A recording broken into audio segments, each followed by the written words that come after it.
Bonjour à toutes et à tous. Comme vous le savez peut-être, le Centre culturel Camille Claudel participe à l'opération nationale BD 2020. Il était prévu au programme que nous nous réunissions lors d'une rencontre littéraire, entre autres articulée autour du palmarès d'un très grand festival que je vous décrirai par la suite. Mais je vous propose de commencer par la présentation de 3 bandes dessinées qui se trouvent juste derrière moi. Lors de la 47e édition du très célèbre festival de bande dessinée d'Angoulême, La Main Verte et autres récits de Nicole Claveloux et Edith Za a reçu le prestigieux prix du patrimoine, qui consiste à récompenser le travail d'un éditeur de la langue française autour de la réédition ou de la première édition d'une œuvre appartenant au patrimoine de la bande dessinée mondiale.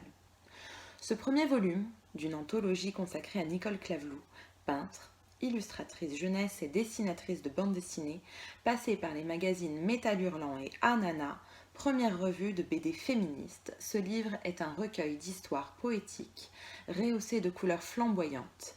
La Main Verte décrit un monde absurde et drôle, dans lequel la réalité joue à cache-cache avec la raison. Nicole Claveloux a initié plusieurs générations d'enfants au mauvais esprit avec sa série Grabotte, parue dans Okapi tout au long des années 70. On retrouve dans ces histoires des personnages irrévérencieux et grimaçants dans un monde en perpétuelle transformation. Edith Za est scénariste de bande dessinée. Elle a co-signé avec Nicole Claveloux La Main Verte et Morte Saison, 2 récits longs qui ont pour particularité d'être séquencés en plusieurs épisodes. Nous poursuivons avec Clyfan, un roman graphique de 7. Récompensé en 2020 avec le prix spécial du jury du Festival international, il distingue en particulier un album n'entrant dans aucune des autres catégories de prix. Fruit d'un travail commencé voilà 20 ans, Clyfan raconte l'histoire de 2 frères qui ont hérité de l'entreprise de leur père après que celui-ci les a abandonnés. Le Canadien Seth, dont le graphisme tout en élégance est empreint d'une petite pointe de nostalgie, n'a pas son pareil pour raconter des histoires intimes qui touchent à l'universel de la condition humaine. Seth est né à Clinton, dans l'Ontario, en 1962. Il réside toujours au Canada, où il compte parmi les plus grands écrivains. Il commence sa série de comics Palookaville, La vie est belle malgré tout, en 1991. Illustrateur dans les plus grands journaux américains, du New Yorker au Washington Post, Seth est un auteur de bande dessinée à la sensibilité unique, passionné par le dessin de presse et les cartoons nostalgiques des années 1950.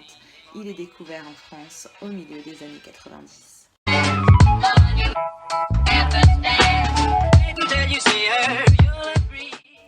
Enfin, je termine cette vidéo Focus BD 2020 avec No Direction d'Emmanuel Moineau, aux éditions Sarbacane, qui a reçu le prix Fauve Polar SNCF. Comme il l'indique, ce prix est remis par la SNCF à une bande dessinée policière lors du festival depuis 2013. Âme sensible, s'abstenir. Dans ce road movie de papier en forme de récit choral, Moineau suit 2 tueurs en série dans leur course folle à travers l'Amérique. À la manière d'un cinéaste filmant caméra à l'épaule, épopée sanglante et sans espoir, vouée à l'échec et à la violence.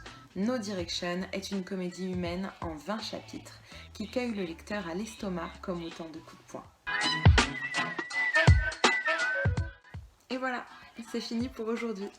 Mais n'hésitez pas à nous solliciter pour avoir plus d'infos sur le monde de la BD, sur le prix du festival ou encore à nous faire des propositions pour de prochaines animations. Nous restons à votre écoute. Je vous invite également à cliquer sur les liens de cet article pour accéder à nos sources et à l'ensemble des rubriques concernant le Festival d'Angoulême. À bientôt!